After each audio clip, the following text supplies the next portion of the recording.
Vishnu sir ಸಮಾಧಿ ಒಟ್ಟಿಗೆ ಏನು ನಡೀತೋ ನಡಿಬಾರ್ದಿತ್ತು ಅನ್ನೋದಕ್ಕಿಂತ ಹೆಚ್ಚಾಗಿ ಒಂದೊಂದು ಅರ್ಥ ಭಾಳ ಚೆನ್ನಾಗಿ ಮಾಡ್ಕೋಬೋದು ಇಲ್ಲಿ.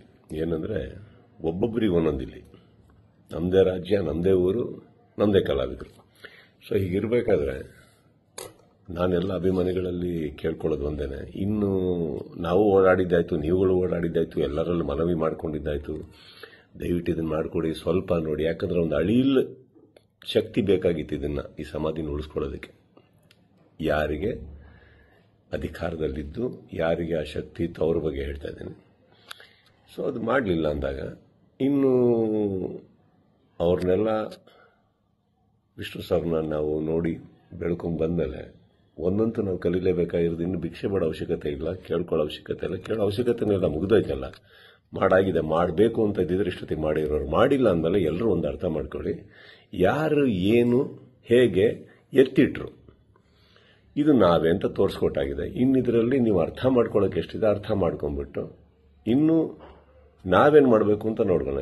ಈಗ ಮೊನ್ನೆ ನಾವು ವೀರಕಪುತ್ರ ಶ್ರೀನಿವಾಸ ಅವ್ರ ಥರನೂ ಮಾತಾಡ್ತಾ ಇದ್ದೆ. ಅವರು ಒಂದಿಷ್ಟು ಯೋಜನೆಗಳು ಹಾಕ್ಕೊಂಡಿದ್ದಾರೆ, ಆದಷ್ಟು ದೊಡ್ಡ ಒಂದು ಪ್ರತಿಮೆ ಕಟ್ಟಬೇಕು ಅಂತ ಇದ್ದಾರೆ.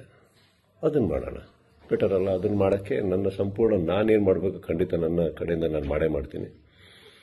ನಾನು ಸರ್ ಅಭಿಮಾನಿ ಹೌದು, ಹಾಗೆ ಐಡಲ್ ಅಂತ ಕರಿತಾ ಇದ್ದೆ. ಒಂದಂತೂ ಕಲ್ತಿದ್ದೀನಿ, ಪದೇ ಪದೇ ಭಿಕ್ಷೆ ಬೇಡಿ ಕೈಚಾಚಿ ಅಭ್ಯಾಸ ಇಲ್ಲ. ಮಾಡಲಿಲ್ವಾ ಬಿಟ್ಟು ಹಾಕೋಣ, ಮಾಡಲಿಲ್ವಾ ಇನ್ನೊಂದಿದೆ. ನಾನು ಹೇಳಿದಾಗೆ ಮತ್ತೊಮ್ಮೆ ಯಾರು ಏನು ಅಂತ ತೋರಿಸ್ಕೊಟ್ರು.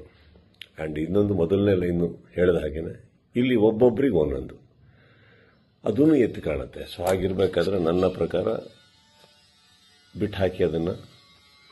ನಮ್ಮಲ್ಲಿ ಯಾವಾಗ ನಮ್ಮ ಸರ್ಕಾರ ಆಗಲಿ, ಇನ್ನೊಂದಾಗಲಿ, ಇನ್ನೊಬ್ಬರಾಗಲಿ, ಯಾರ್ಯಾರಿಗೆ ಆ ಶಕ್ತಿ ಇದೆಯೋ ಮಾಡಬೇಕು ಅನ್ನೋವಂಥದ್ದು, ಮಾಡಬಹುದಾದಂಥದ್ದು ಎಲ್ಲರಿಗೂ ಒಂದೇ ರೀತಿ ನೋಡೋಕೆ ಹೋಗ್ತಾರೆ. ಅವತ್ತು ನಮ್ಮ ರಾಜ್ಯ, ನಮ್ಮ ಊರು, ಪ್ರತಿಯೊಬ್ಬರು ಕಲಾವಿದರಿಗೂ ಒಂದು ಥರ ನ್ಯಾಯ ಆಗುತ್ತೆ, ಒಂದು ಥರ ಪ್ರೀತಿ ಆಗುತ್ತೆ, ಒಂದೇ ಥರ ಗೌರವ ಆಗುತ್ತೆ. ಇದು ನಡೆದಿಲ್ಲ, ಬಿಟ್ಟು ಹಾಕಿ. ಏನು ಮಾಡಬೇಕೋ ಈಗ ಮುಂದೆ ಅದನ್ನು ಮಾಡೋಣ. ಅದಕ್ಕೆ ಸಂಪೂರ್ಣವಾದಂಥ ನನ್ನ ಸಹಕಾರ ಇದೆ. ಸಹಕಾರ ಅನ್ನೋದಕ್ಕಿಂತ ನಾನೇ ಅದನ್ನು ಖಂಡಿತವಾಗ್ಲೂ ಇನ್ನೊಂದಿಷ್ಟು ಯಾರ್ಯಾರ ಹತ್ರ ಮಾತಾಡಬೇಕೋ ಮಾತಾಡಿ ಒಂದು ಮುಂದೆ ನಿಂತು ನಡೆಸ್ಕೊಡ್ತೀನಿ ಅಂತ ನಾನು ಹೇಳಬಲ್ಲೆ. ಮಾಡ್ತೀನಿ ಇದನ್ನು. ಎಲ್ಲರಿಗೂ ಒಂದು ನೋವಾಗಿದೆ ಅನ್ನೋದು ಒಂದು ಗೊತ್ತು. ರಾತ್ರಿ ಅದು ನಡೆದಾಗ ಹೇಳಿತನವೂ ಹೌದು, ಮಾಡಿದವ್ರದ್ದು ಬಿಡಿ. ಆ್ಯಂಡ್ ನೋವಾಗುತ್ತೆ, ಬಿಟ್ಟಾಕಿ. ಈಗೇನು ಪ್ರಾಬ್ಲಮ್ ಇಲ್ಲ.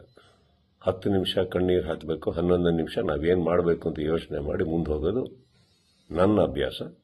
ನೀವೆಲ್ಲರೂ ಅದೇ ಮಾಡ್ತೀರಾ ಅಂದ್ಕೊಂಡಿದ್ದೀನಿ. ಕೈ ಚಾಚಿದ್ದು ಸಾಕು, ಇನ್ನೇನು ಮಾಡಬೇಕು ನಾವು ಮಾಡೋಣ. ಜೈ ವಿಷ್ಣು ಸರ್.